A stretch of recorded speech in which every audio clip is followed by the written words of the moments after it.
स्वागत है आपका जितेश जी। वक्तव्य प्रस्तुत कीजिए। मंगलाचरण सर्वप्रथम। ओम अस्मत् गुरुभ्यो नमः। ओम अस्मत् परम गुरुभ्यो नमः। ओम अस्मत् सर्व गुरुभ्यो नमः। ओम राधा कृष्णाभ्याम नमः। ओम श्रीमते रामानुजाय नमः। लंबोदरम परम सुंदरमेकदंतम पीतांबरम त्रिनयनम परमं पवित्रम् उद्यद्दिवाकरनिवोज्ज्वलकान्तिकान्तम् विघ्नेश्वरं सकलविघ्नहरं नमामि।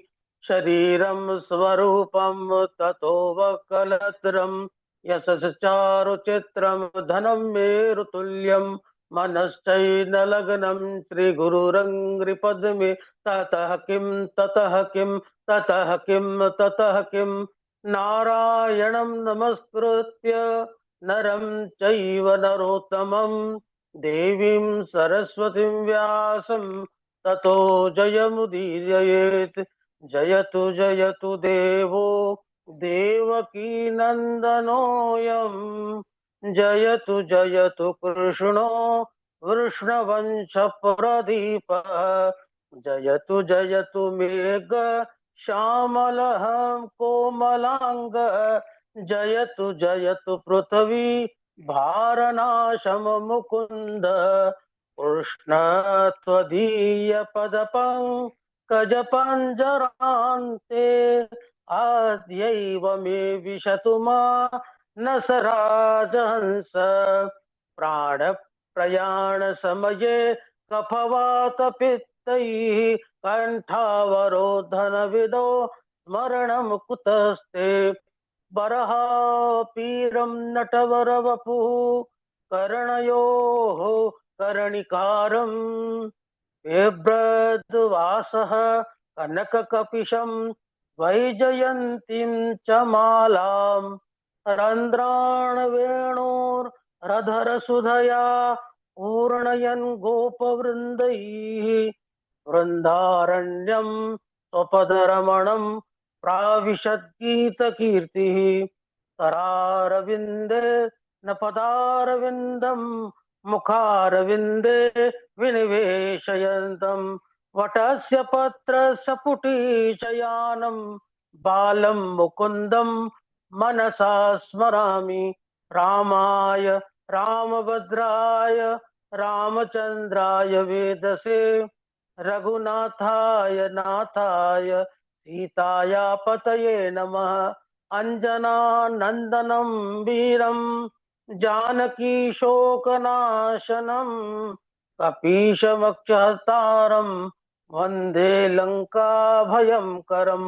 मूकं करोति वाचालां पंगुं लङ्घयते गिरिं यत्कृपा तमहं वन्दे परमानंद माधवम। भक्त भक्ति भगवंत गुरु चतुर्नाम वपु एक। इनके पद बंधन किए नासत विघ्न अनेक। बोले वृंदावन लाल कृष्णचंद्र भगवान की जय। श्री भागवत महापुराण की जय।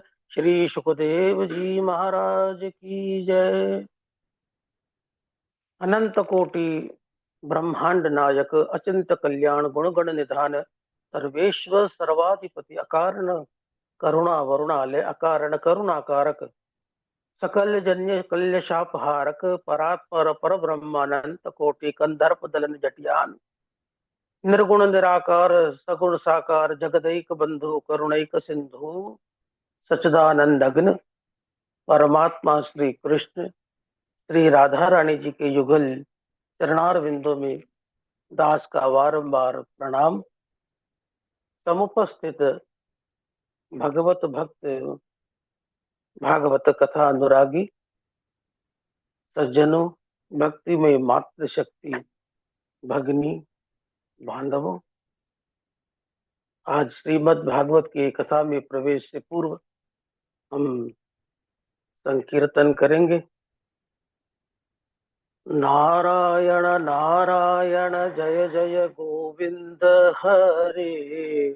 नारायण नारायण जय जय गोपाल हरे। नारायण नारायण जय जय गोविंद हरे। नारायण नारायण जय जय गोपाल हरे। जय जय गोविंद हरे गोपाल हरे।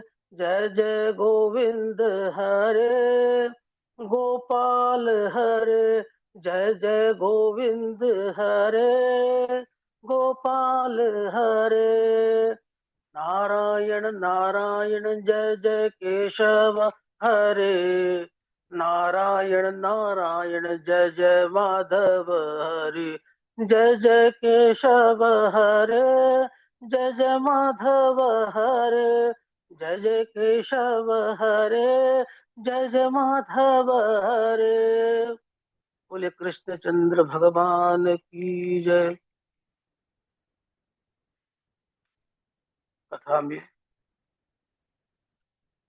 प्रवेश के पूर्व सिया राम मैं सब जग जानी, करहूं प्रणाम जोर जुग पानी। पूर्व जो कथा थी, जिस तत्व से प्रकाशित होते हैं वह परम ब्रह्म ही सबका आश्रय है। परीक्षित इन 10 लक्षणों से युक्त श्रीमद् भागवत महापुराण को ब्रह्मा जी के नारद जी को सुनाया और उसे ही अब मैं तुम्हें सुना रहा हूं। अब यहाँ से आगे की कथा पंचमहाभूत तन्मात्राएं इंद्रिय आदि सूक्ष्म सृष्टि का सर्ग कहते। राजा परीक्षित श्री सुखदेव जी से पूछते हैं, गुरुदेव, विदुर जी का मैत्री जी के साथ समागम कहाँ हुआ था और इन दोनों के मध्य क्या वार्ता हुई? तब श्री सुखदेव जी कहते हैं, यदा तु राजा स्वसुतान साधून् उष्णन्न धर्मेण विनष्ट दृष्टिः भातुर्यविष्टस्य सुतान् विभु विबन्धुन् प्रवेश लक्ष्य भवे न ददाह। परीक्षित, जिस समय अंधे राजा धृतराष्ट्र पुत्र मोह में अंधे हो रहे थे, वह अन्याय पूर्वक अपने पुत्रों का पालन पोषण कर रहे थे। उस समय उन्होंने निरपराध महाराज पांडु के पुत्रों को, जो सब तरह से योग्य थे, उन्हें लाक्षा भवन में जलाकर मारना चाहा, परंतु पांडव विदुर जी की सहायता से वहां से निकलने में सफल हुए। मार्ग में हिडम्ब से भीमसेन का युद्ध हुआ। भीमसेन ने हिडम्ब का वध कर दिया। हिडम्ब की बहन हिडम्बा ने भीमसेन के पौरुष को देखा तो मोहित हो गई और दोनों का विवाह हुआ, जिससे घटोत्कच नाम का एक पुत्र ने जन्म लिया। पांडवों ने वन में निवास किया। जिस समय महाराज द्रुपद ने द्रौपदी के स्वयंवर का आयोजन किया, उस समय देश विदेश से अनेकों राजा स्वयंवर में आए। पांडव भी महात्मा के वेश में वहां आए। महात्मा वेशधारी पांडवों को भगवान श्री कृष्ण ने देखा, पहचान गए कि यह पांडव हैं। पांडवों ने दूर से ही भगवान श्री कृष्ण को प्रणाम किया। स्वयंवर में शर्त रखी गई, जो जो भी तेल में चलती हुई मछली की परछाई देखकर मत्स्य भेद कर देगा, उसके साथ द्रौपदी का विवाह होगा। अनेकों राजा आए, उनमें से कई तो धनुष भी नहीं उठा पाए। जिससे धनुष उठा, धनुष में प्रत्यंचा नहीं चढ़ा पाया, कारण धनुष भी उठा भी लिया, उसने प्रत्यंचा भी चढ़ा ली, वह मत्स्य भेद भी कर सकता था, परंतु भगवान श्री कृष्ण के इशारे करने पर द्रौपदी ने कहा, मैं राजकुमारी हूं, किसी सूत पुत्र से विवाह नहीं करूंगी। इससे अपमानित हो कर्ण सभा से बाहर निकल आया। तब दुर्योधन ने कर्ण को अपना अंग देश प्रदान कर उसे अपना मित्र बना लिया। जब किसी से भी मत्स्य भेद नहीं हुआ तो तब महाराज युधिष्ठिर के आज्ञा देने पर अर्जुन मत्स्य भेदने आए। प्रभु ही प्रणाम मन ही मन कीन्हा, मन ही से भगवान श्री कृष्ण को प्रणाम किया, बाएं हाथ से धनुष उठाया, उसमें प्रत्यंचा चढ़ाई और तेल में मत्स्य की परछाई देखकर एक ही क्षण में मत्स्य भेद कर दिया। चारों ओर जय जयकार होने लगे। भगवान श्री कृष्ण ने द्रौपदी को बताया, यह गांडीवधारी अर्जुन है। द्रौपदी ने वरमाला अर्जुन के गले में डाल दी। पांडव द्रौपदी को लेकर माता कुंती के पास आए। द्वार के बाहर से आवाज लगाई, हम भिक्षा ले आए हैं माता। तो माता कुंती ने कहा, सभी भाई आपस में बांट लो।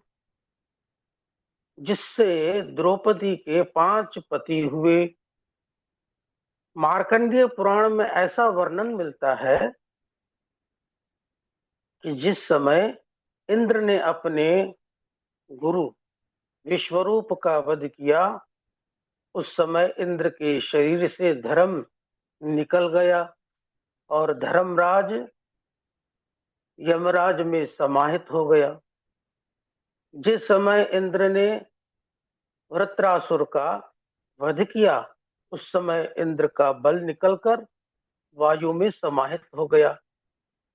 जिस समय इंद्र ने ऋषि गौतम की नारी अहिल्या का अपराध किया, उस समय इंद्र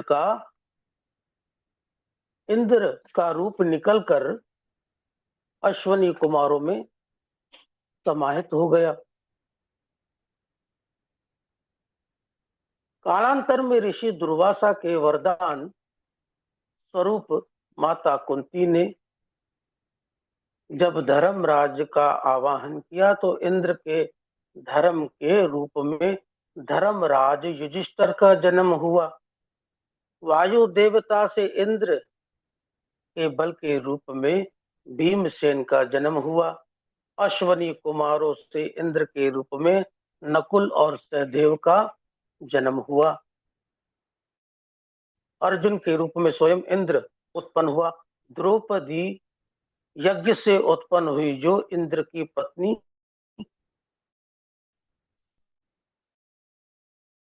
जिससे पांडवों का विवाह हुआ। जब महाराज धृतराष्ट्र को यह पता चला पांडव जीवित हैं, तो उन्हें हस्तिनापुर बुलवाया गया। पांडवों को रहने के लिए महाराज धृतराष्ट्र ने खांडव वन प्रदान किया। अर्जुन ने भगवान श्री कृष्ण की सहायता से इंद्र पर विजय प्राप्त कर खांडव वन अग्नि को प्रदान किया और मैदानव की रक्षा की, जिससे मैदानव प्रसन्न हो गया और उसने पांडवों के लिए इंद्रप्रस्थ नामक नगरी बनवाई। जब पांडव समुद्र समृद्ध हो गए तो उन्होंने राजसु यज्ञ किया। उस राजसु यज्ञ में जब भगवान श्री कृष्ण की उग्र पूजा करने जाने लगी, उस समय शिशुपाल भगवान श्री कृष्ण को अपशब्द कहने लगा।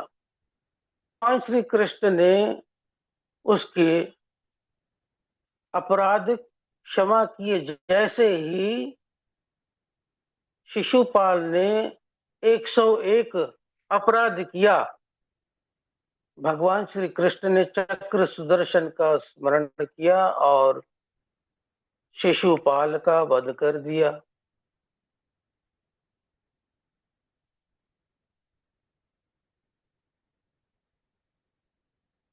तीव्रता के उस चक्र की तीव्रता के कारण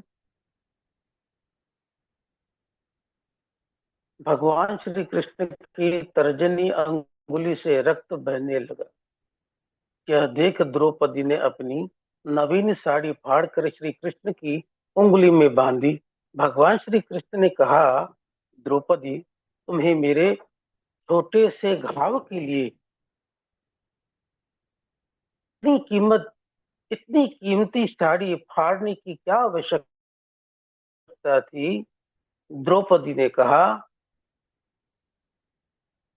सुनो प्यारे भाई घनश्याम, आपके आवे जो काम, चीर में नसों को यह तो रेशम के धागे हैं, धागे भी पुराने हैं, हमें माने क्या? यह दुल्हा दुल्हन के जोड़े और बाने हैं, फिर मैंने कब फाड़ा है चीर?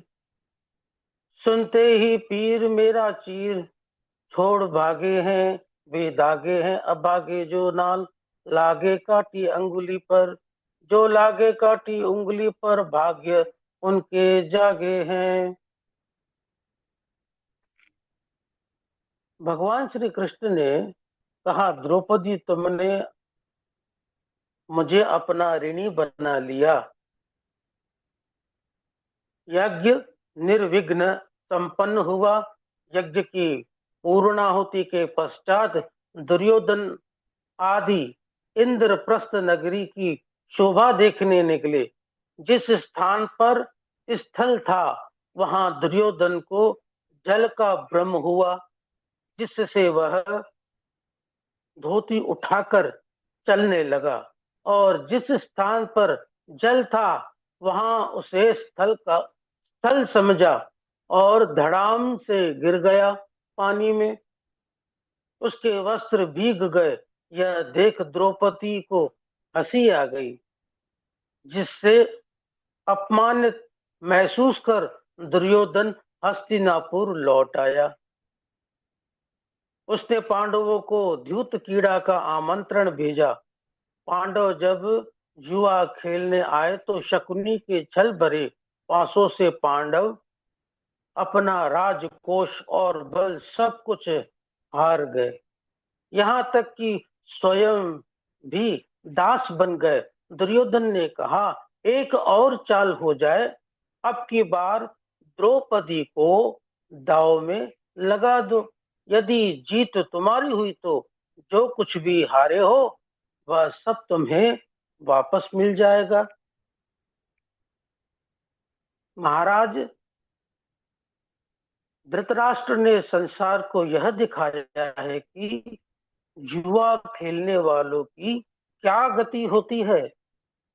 द्रौपदी को दाव में लगा दिया इस बार पांडवों ने, और इस बार भी कौरवों की विजय हुई।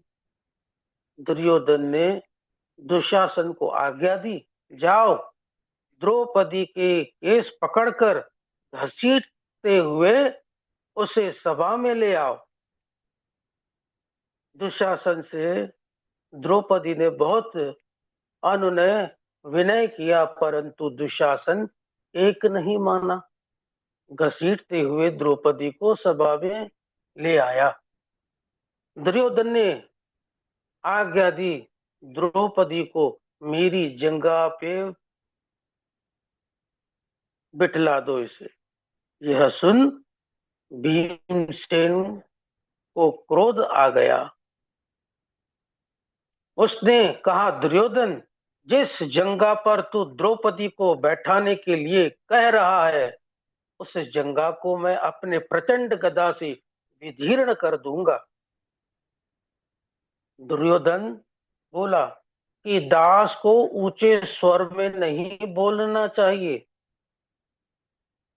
दुर्योधन दुशासन को आज्ञा दी, द्रौपदी को भरी सभा में निर्वस्त्र कर दो। दुशासन द्रौपदी की साड़ी खींचने लगा।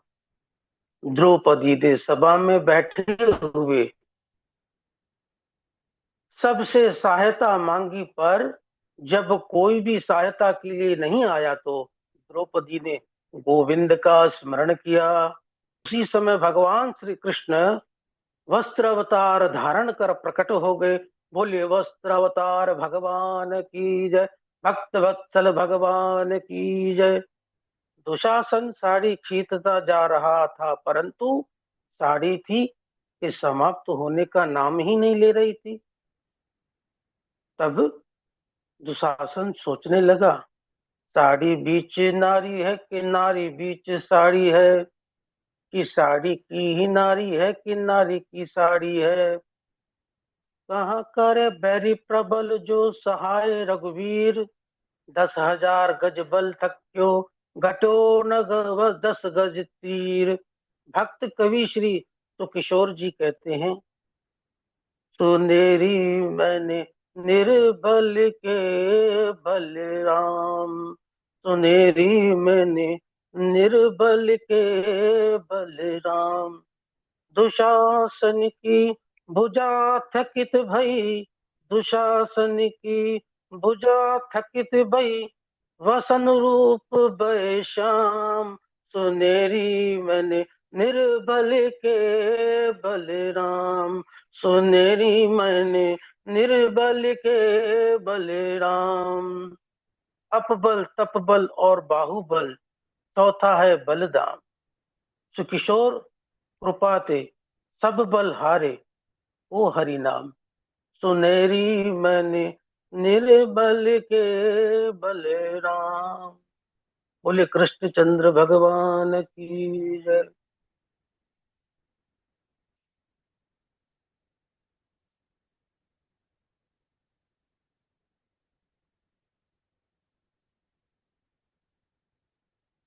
गुरुवर यहीं तक वक्तव्य। बहुत सुंदर, बहुत बढ़िया। ये अद्भुत प्रसंग, और इसमें भगवान की अद्भुत कृपा का वर्णन है, किस प्रकार वह द्रौपदी माता की लज्जा की रक्षा करते हैं और ठाकुर जी जी गुरुवर। वस्त्रावतार धारण करके प्रकट होते हैं। बहुत अच्छा आपने इस प्रसंग को गाया है। जी। ठाकुर जी कृपा बनी रहे। बहुत बढ़िया।